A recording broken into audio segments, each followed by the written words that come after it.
दिल दिया एतबार की हद थी और जान दी तेरे ये प्यार की हद थी। दिल दिया एतबार की हद थी और जान दी ये तेरे प्यार की हद थी। मर गए हम खुली रही आंखें ये तेरे इंतज़ार की हद थी। कई बार इंतज़ार भी लंबा खिंच जाता है, लेकिन महासूत्र कहता है कि प्रतीक्षा में ही परिणाम छिपा है। बस प्रतीक्षा करने की कला सीखनी पड़ेगी। मेरे प्रिय बंधुओं, देवियों व सज्जनों, मैं जानता हूं कि आपने वीडियो के लिए लगातार 3 दिन इंतज़ार किया होगा, प्रतीक्षा की होगी। लेकिन कई बार हालात ऐसे बन जाते हैं कि मैं चाह कर भी आपके चरणों में अपनी हाजिरी नहीं लगवा पाता। हालांकि इसमें कोई मेरा दोष नहीं है, ये सब नियति पर निर्भर है। जो होना है, जैसा होना है, कब होना है और जब होना है, हो ही जाएगा। किंतु प्रतीक्षा का वक्त ऐसा होता है, इंतज़ार की घड़ियां ऐसी होती हैं जिनमें व्यक्ति के मन में नकारात्मक विचार आने लगते हैं, नेगेटिव थॉट्स पैदा होते हैं। वीडियो ना आए तो बड़ी संख्या में बहन भाइयों को मेरी सेहत की चिंता सताने लगती है। हालांकि ये स्वाभाविक बातें हैं, इनका सच्चाई से कोई लेना देना नहीं होता। ये मनुष्य के मन का खेल है। परिवार का भी कोई सदस्य फोन ना उठाए तो मन चिंता महसूस करता है, और यदि वह कहीं बाहर गया हो, कहीं दूसरे शहर में हो और फोन ना उठाए तो मन बहुत तरह के प्रश्न खड़े कर देता है। वर्षों पहले मैं एक दुर्घटना स्थल पर रुका था। एक्सीडेंट हुआ था और एक ही परिवार के 4 लोग काल का शिकार बन गए थे। बस एक महिला जीवित थी। जानते हो, कुछ समय पहले तक वो बिल्कुल ठीक थी। उसके कुछ चोटें तो जरूर लगी थी, लेकिन बैठी हुई थी, बातचीत कर रही थी। उसने मेरे सामने पानी भी पिया। उसे ये भी पता नहीं था कि परिवार के 4 लोग काल का ग्रास बन चुके हैं। वह हर किसी को फोन करने के लिए बोल रही थी, लेकिन थोड़ी देर बाद मैंने उसे भी सांसें छोड़ते देखा। अब मृत्यु का कारण कोई अंदरूनी चोटें थी या उसकी उत्तेजना, ये तो मुझे नहीं पता, पर इतना जानता हूं कि इंतज़ार लंबा था और वो उसे बर्दाश्त नहीं कर पाई। कुछ लोगों ने उसे हॉस्पिटल ले जाने का ऑफर भी किया। एक सरदार जी तो बार बार उसे कह रहे थे कि मैं अस्पताल में पहुंचा देता हूं, जिद भी कर रहे थे, लेकिन इसके बावजूद वो वहां से जाने को तैयार नहीं थी। इस दुर्घटना के कारण उसके मन में किस प्रकार के विचार था, ये तो वो ही जानती रहोगी। लेकिन आपको बता दूं, वो अकेली थी जो बची हुई थी, जिसके कोई बहुत ज़्यादा चोटें भी नहीं थी, बातचीत कर रही थी। अचानक से एक चक्कर आया और वो भी मौत की गहरी नींद सो गई। ये घटना बहुत बार मेरे ख्यालों में आती है। महासूत्र कहता है, ध्यान दीजिए, यदि मन हार को मान ले तो ये शरीर भी थक जाता है, और यदि मन पूरी तरह से मजबूत रहे तो ये कमजोर हालात को भी झुका देता है। मैंने अपने युवा काल में एक पोलियोग्रस्त बच्चे को देखा था। शायद मेरे से साल बड़ा हो या छोटा, लेकिन जब वो बड़ा हुआ, यानी जब वो 18 वर्ष का था, उसके चेहरे पर साफ निराशा झलकती थी। जानते हो, हर वक्त नेगेटिव थॉट्स उसके माइंड में चलते थे। मैं 20 बार उसके साथ मिला, उससे बातें की, और एक बार तो मैंने उसे एक छोटी सी कहानी सुनाई। जानते हो, वो कहानी उसके जीवन को संवार गई। बैंक में बड़ा होकर अफसर बना, खूब पढ़ा लिखा, और हो सकता है अब या तो रिटायर हो चुका होगा या रिटायर होने के करीब होगा। उसने पूरा जीवन जिया, लेकिन यहाँ जो आसपास का माहौल होता है, या अब जो ये सोशल मीडिया इन दिनों तरह तरह के विचार लोगों के मन में परोस रहा है, जानते हो, इससे नकारात्मकता ज़्यादा पैदा हो रही है। लोग नेगेटिव की तरह भागते हैं। एक बात को ठीक से समझिए, बहुत से लोग ऐसे हैं जो अपनी प्रसिद्धि के लिए, प्रसिद्धि तो नहीं, अपनी पॉपुलैरिटी के लिए न जाने क्या क्या कर रहे हैं और क्या क्या कह रहे हैं। उन्हें ये भी नहीं पता कि इन बातों का जनमानस के मन पर क्या प्रभाव पड़ेगा, लेकिन सबको अपनी पड़ी है। आपको आज महासूत्र जो सुना रहा हूं, इसे ठीक से अपने जीवन में उतारो। मन के कारण ही इंसान के भीतर ज़्यादातर कामों को लेकर दुविधाएं बनी रहती हैं।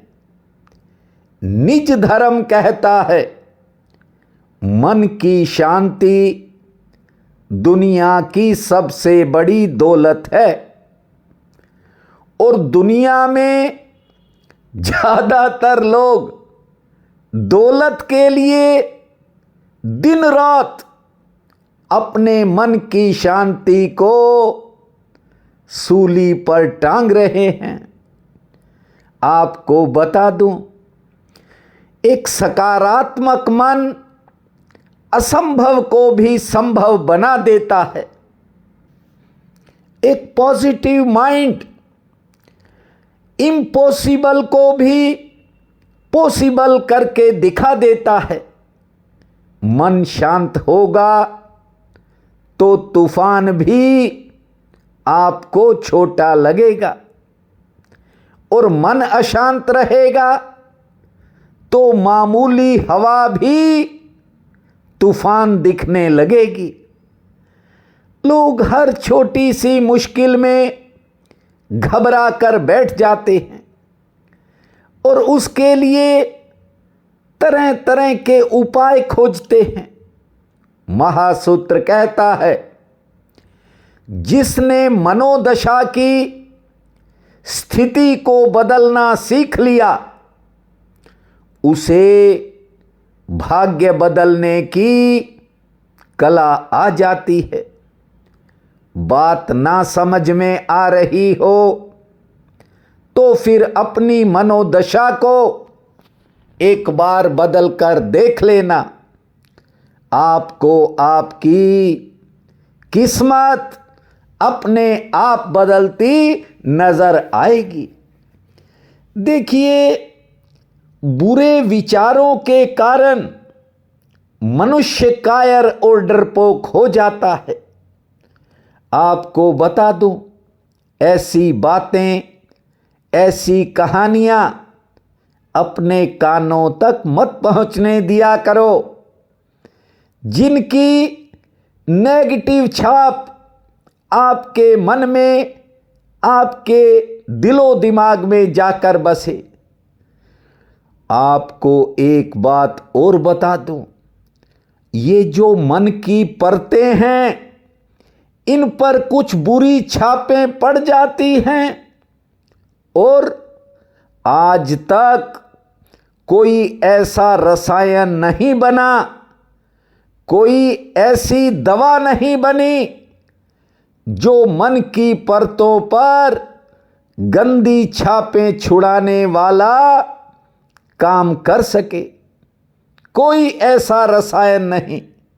इसलिए बुरे विचारों से भागना ही व्यक्ति के हित में होता है।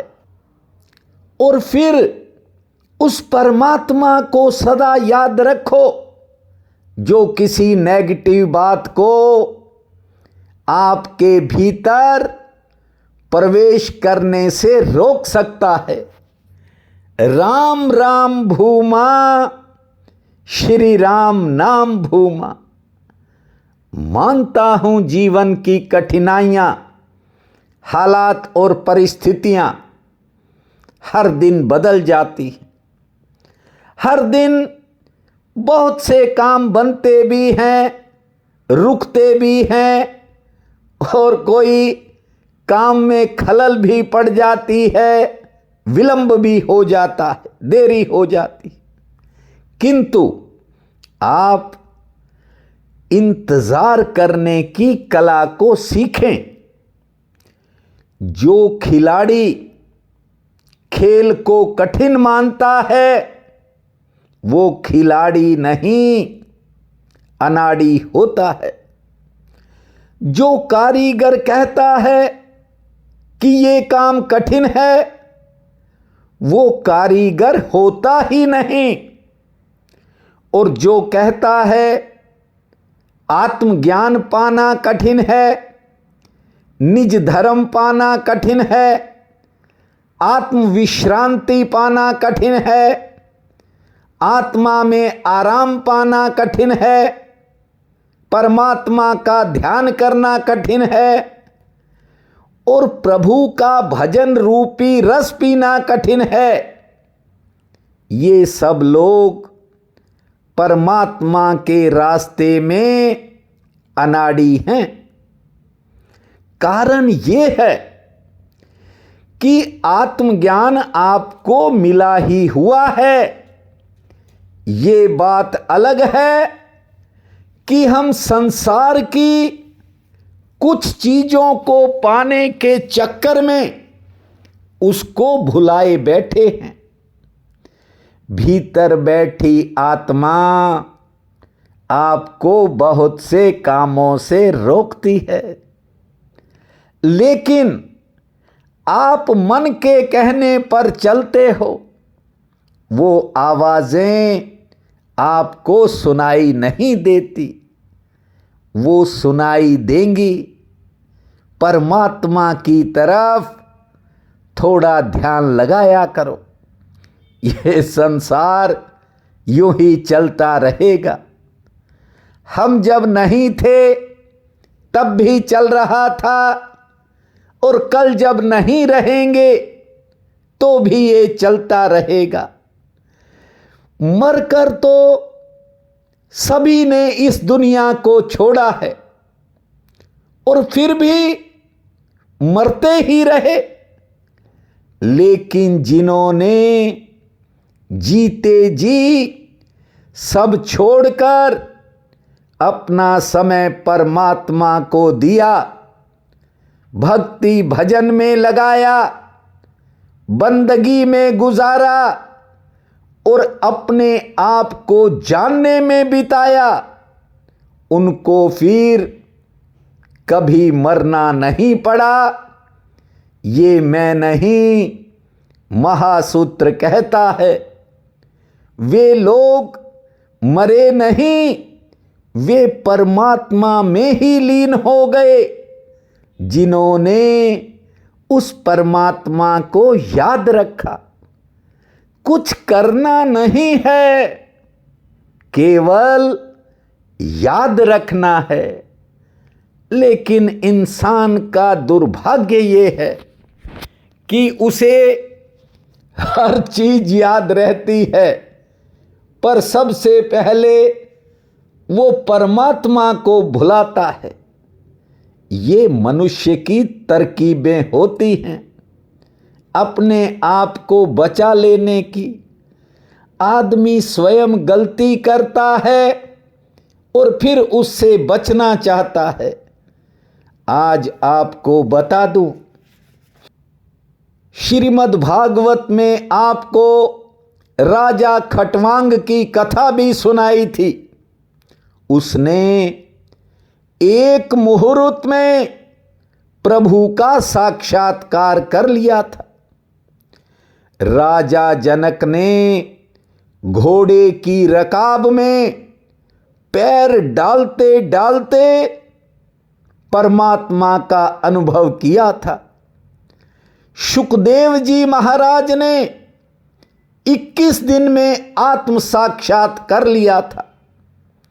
राजा परीक्षित कथा सुनते सुनते 5 दिन में ही परमात्मा की तरफ मुड़ गए, और 7वें दिन तो उन्हें पूर्णता प्राप्त हो गई थी।